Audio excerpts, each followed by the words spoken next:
আসসালামু আলাইকুম রহমতুল্লাহি ওবারাকাতুহ। বিএনপি এবং সেনাপ্রধানকে হুমকি দিয়ে ডক্টর ইউনূস কি আসলে ক্ষমতায় টিকে থাকতে পারবে? আপনারা হয়তো দেখছেন যে রাজনীতিতে যে উত্তেজনা তৈরি হয়েছিল এটা মোটামুটি এখন অনেকটাই স্বাভাবিক হয়ে গেছে। কিন্তু বাস্তবিক অর্থে সরকারের পক্ষ থেকে আসলে বিএনপি এবং সেনাপ্রধানকে এক প্রকার প্রায় হুমকি দিয়েছেন এই ইউনূস সরকার। ডক্টর ইউনূস কিন্তু আসলে পশ্চিমাদের সংস্কৃতি সবসময় অনুসরণ করেন।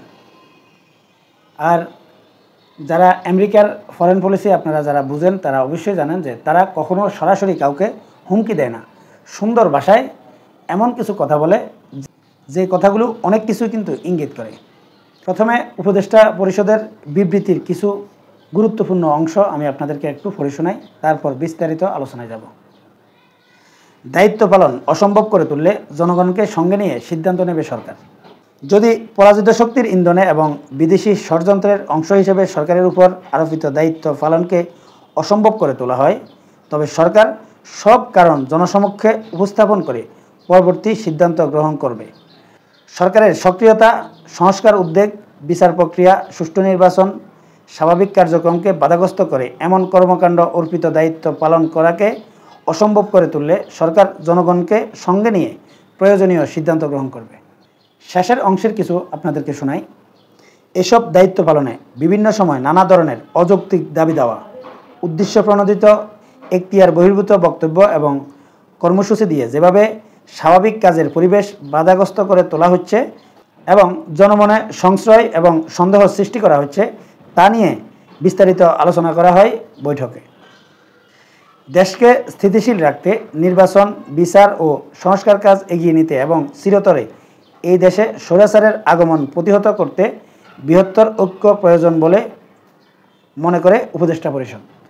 এই বক্তব্যে আপনারা নিশ্চিতভাবে বুঝতে পেরেছেন যে এখানে এখতিয়ার বহির্ভূত বক্তব্যকে দিয়েছে কাকে উদ্দেশ্য করা হয়েছে? অবশ্যই সেনাপ্রধানকে। আর বিএনপিকে আসলে এখানে ইঙ্গিত করা হয়েছে যে সব কিছু জনগণের সম্মুখে উপস্থাপন করে জনগণকে সঙ্গে নিয়ে সিদ্ধান্ত নেবে সরকার। এখানে সরকারের বক্তব্য একেবারে স্পষ্ট। এখন প্রশ্ন হচ্ছে বিএনপি এবং সেনাপ্রধানকে চ্যালেঞ্জ করে বা হুমকি দিয়ে ডক্টর ইউনূস সরকার আসলে টিকে থাকতে পারবে কিনা।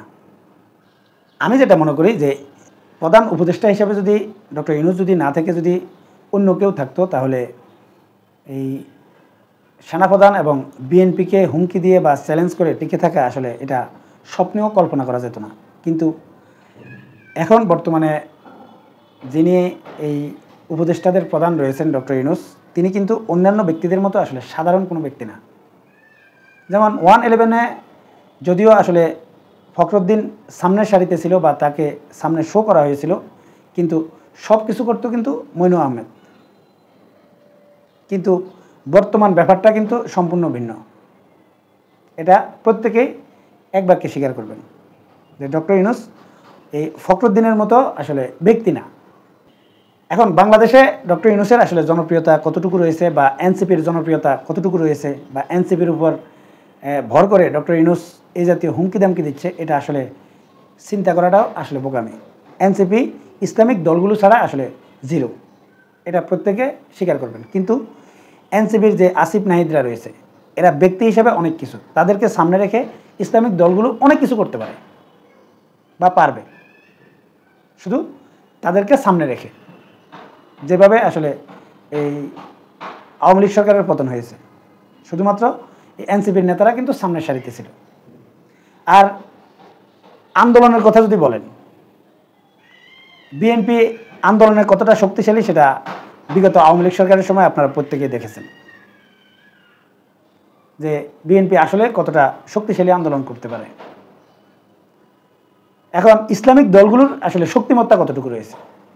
আন্তর্জাতিকভাবে ইসলামিক দলগুলোর যদিও গ্রহণযোগ্যতা না থাকে বা ইসলামিক দলগুলোকে ডিমোরালাইজ করার জন্য বিশ্বের পরাশক্তিগুলো যদিও নানা রকম কৌশল অবলম্বন করে, কিন্তু আন্দোলনের দিক দিয়ে যে কোনো ইসলামিক দল, হেফাজত বলেন, চরমনাই বলেন বা জামাত বলেন, এরা প্রত্যেকটা দলে অনেক শক্তিশালী।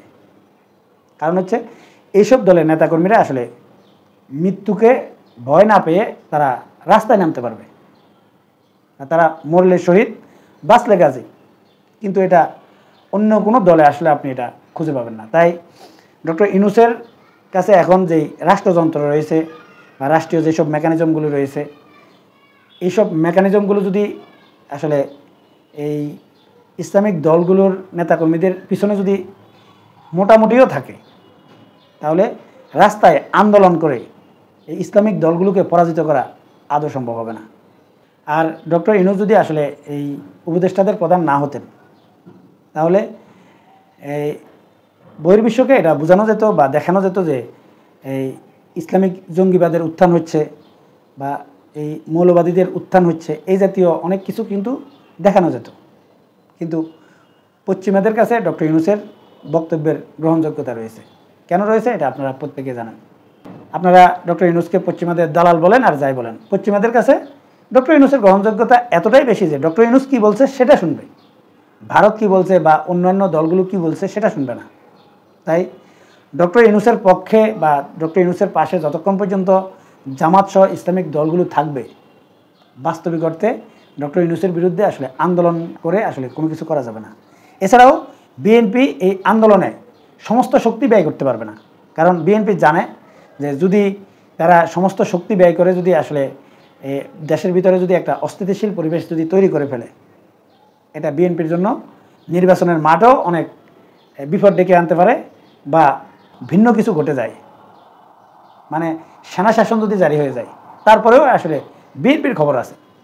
মানে বিএনপি এখন হাত পা বাঁধা অবস্থায় আছে, তারা সমস্ত শক্তি ব্যয়ও করতে পারবে না। আর করলেও সেটা ইসলামিক দলগুলো যদি আসলে সত্যিকার অর্থে যদি বিএনপিকে প্রতিহত করতে যদি রাস্তায় নেমে যায়, তাহলে কিন্তু আসলে সেটা এই বিএনপি নিয়ন্ত্রণ করতে পারবে কিনা আমার সন্দেহ রয়েছে। এছাড়া বিএনপি যদি আসলে ডক্টর ইউনূসের বিরুদ্ধে যদি রাস্তায় নামে, তাহলে আওয়ামী লীগ কৌশলে বিএনপিকে সমর্থন করবে। কিন্তু আওয়ামী লীগ প্রকাশ্যে যদি আসলে বিএনপিকে সহযোগিতা করতে যদি আওয়ামী লীগ সহ মাঠে নেমে যায়, সেটাও কিন্তু বিএনপির জন্য হিতে বিপরীত হবে। সবগুলো মিলিয়ে আমি যেটা মনে করছি যে হয়তো আগামী সময়গুলোতে আসলে আমরা ভিন্ন কিছু দেখতে যাচ্ছি। এমনকি বর্তমান যে সেনাপ্রধান ওয়াকারুজ্জামানের পিছনে যেভাবে আসলে লাগছে এই সরকার বা এই বক্তব্যের ইঙ্গিত যদি আপনি ভালোভাবে বুঝতে পারেন, তাহলে আমার কেন জানি মনে হচ্ছে যে ওয়াকারুজ্জামান আসলে শেষ পর্যন্ত এই সেনাপ্রধান হিসেবে টিকতে পারবেন কিনা, এটা কিন্তু আসলে সন্দেহ থেকে যাচ্ছে। তা আমি যেটা মনে করি যে আগামী দিনগুলোতে আমরা আরও ভিন্ন রকম কিছু দেখব।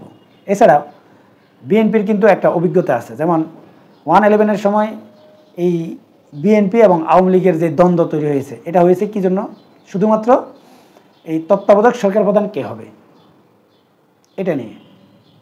বিএনপি কিন্তু পরিকল্পিতভাবে এমনভাবে আসলে সাজিয়েছিল যে নিশ্চিত সেই সময় যদি আসলে আওয়ামী লীগ মেনে নিয়ে যদি নির্বাচনে যেত, আসলে সেই সময় আওয়ামী লীগ কিন্তু ক্ষমতায় আসতে পারতো বলে আমি মনে করি না, কারণ একটা সুন্দর পরিকল্পনা সাজিয়েছিল। কিন্তু শেষ পর্যন্ত আওয়ামী লীগ, বিএনপি, জামাত ত্রিমুখী দ্বন্দ্বে 1/11 কিন্তু আসে এবং সেই 1/11-এ সবচাইতে বেশি ক্ষতিগ্রস্ত হয়েছে বিএনপি।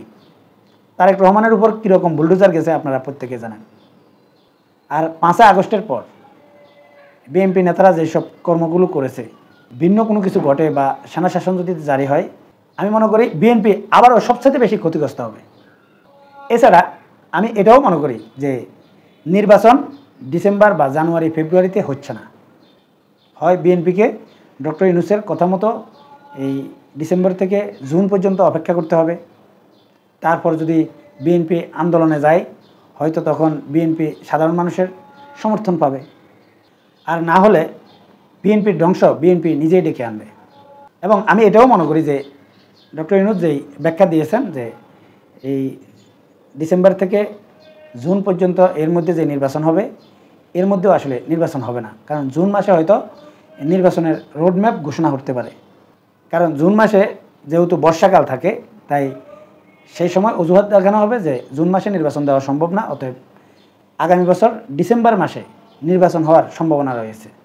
জুন মাসের মধ্যে তখন নির্বাচনের রোডম্যাপ আসলে ঘোষণা করে দেবে।